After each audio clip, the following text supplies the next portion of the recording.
I pulled into a truck stop at 10:30. I adjusted my cap, gave the waitress a grin, told the waitress I'd been eating the biggest meal she'd ever seen.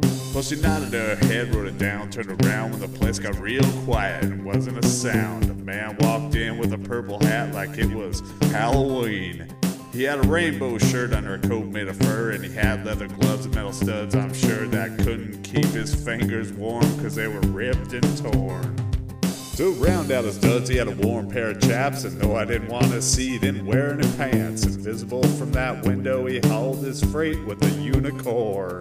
Said, listen here, man, you're a real big mess. I swear you're a pimp with the way you dress, and why can't you be normal and drive an 18-wheel anyway? He said I got style, charisma, and flash, and he reached in his pocket for a fistful of cash. Said, Betsy the unicorn and me'll out-haul you any day.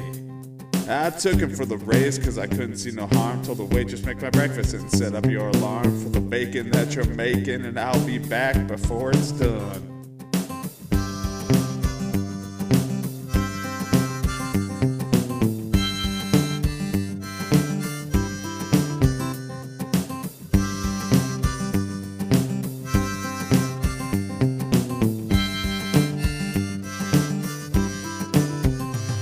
We had stepped outside, we were going to race the butte. Jumped on his unicorn that was fuzzy and cute, and we acknowledged to each other that we were both hauling a ton. Soon we were off racing, pulling our respective loads, and let me tell you, son, we were burning up the road. I never would have believed it, but that unicorn, well, it really flew.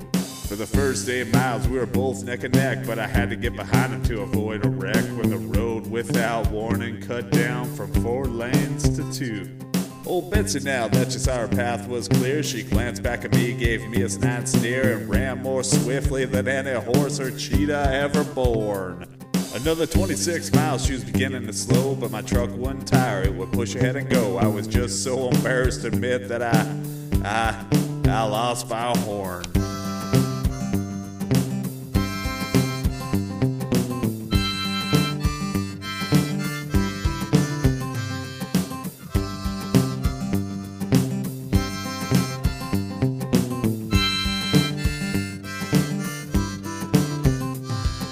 After that day, I never saw the man with chaps, so when I close my eyes, I'm haunted by his lack of pants. In that race, that if I was a lesser man, I know I'd cry. I know what you're thinking, and I know what you're guessing. He's on the crystal meth, or perhaps I'm repressing, coming out of the closet, but I swear, it was a unicorn.